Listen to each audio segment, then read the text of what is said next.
sa yaman ni Lola. Hatid ng new best ever Sunsilk, Promel Preschool at Ariel. Ang nakaraan, sa ang yaman ni Lola, voluntaryong nagpabutas sa kilay at sa tenga ang mga challengers para mabawasan ang dami ng butas na kanilang tatapalan sa gulong.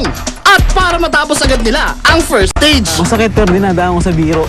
Sa second stage naman, nagpauna naman sila sa pagka-car wash ng van gamit ang malaking syringe na nagsisilbing water sprayer nila.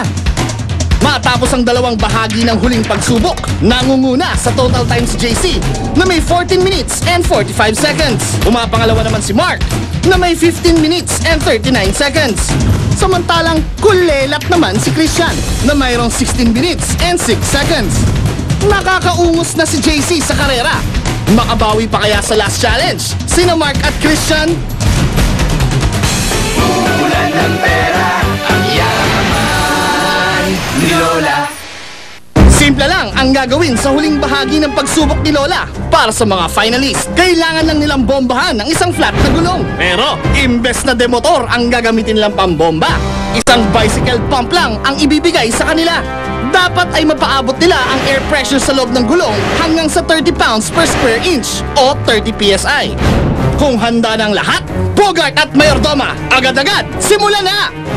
Alright, Mayordoma, titinanan ko kung tama ng air pressure sa loob ng gulong. Dito. Gamit niya yung gauge na yan. Oo, tama. At doon lang hihinto ang oras kapag ka naka 30 na sila o mahigit. The PSI. Tama. Oo. So, syempre, yung nauna kanina sa bunutan, Mark, ikaw rin ang mag-uuna dito.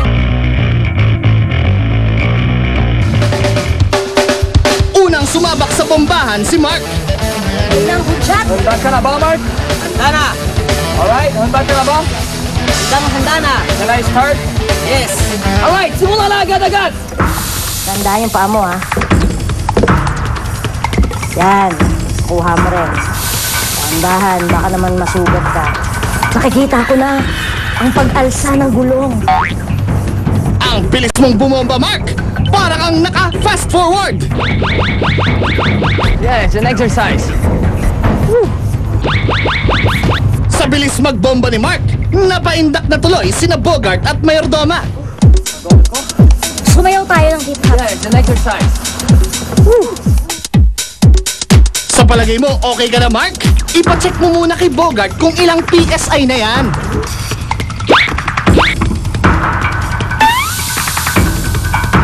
Hindi pa. Kalahati na lang. Sige, Bogart at Mayordoma, ihataw nyo muna! Bye. Yeah. Wow. Nakatulong si Bogart kasi siya yung kumahawak ng gauge para para matingnan yung hangin. Tapos si Mayordoma naman nag-cheer siya para magkaroon kami ng extra lakas sa ginagawa namin. Aba, mukhang napapaslow mo na si Mark. Una, mabilis pa. Tapos parang bumibigat na yung yung braso mo kasi talagang kailangan mo persahan eh. Tapos ayun, sabi ko, 100,000 to. Kailangan ko makuha. Bomba ko ng bomba kahit masakit na, pinipilit ko pa rin. Tapos sa isip ko, nagpe-pray na lang ako, ganun.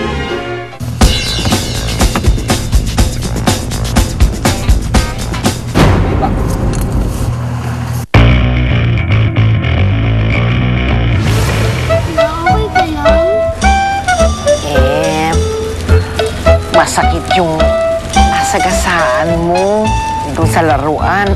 May tibok-tibok pa nga.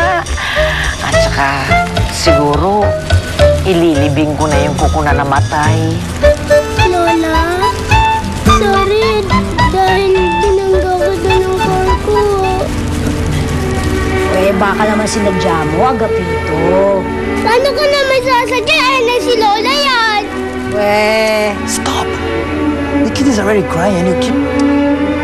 No, Gapito. Baka maingkanto yung kotse mo. Engkanto? Bigay sa akin ni Lola yun eh! Baka merong free na engkanto dun sa laruan.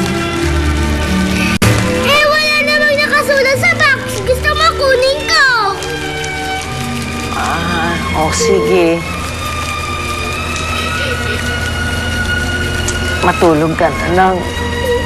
Matulog ka na lang. Oh. Bogart, Yes, Lola Barbie. samahan mo na matulog. Yeah, I think it's time for you to go to bed. Come. You're tired. Come. Let's rest. Okay? Come. Punta sa loob ng tent. Let's go. Naawa ko sa mga bata. Kay Cheska, kay Agapito, lalong-lalo na kay Benjo. Si Atty. Kimberly, hindi ka ba naaawa? Mas naaawa ko sa sarili ko. Serious no? Ako naman. Mail file kita, gusto mo la? Yan. Sasaya na yan. Masyadong serious na ako naman. Aray! Ay, nahuhul. Naman yung mga... Ibig sabihin nun, hindi serious. Okay ba? Oo. Napudpud yatang masyado. Yung cuticle ng pininail file mo. Nakasensya naman lang kasi wala naman yung ako ng budget naman para naman bago naman yung... Ang taas-taas na sweldo mo. Anong budget ang pinagsasabi mo? Ayan ang serious.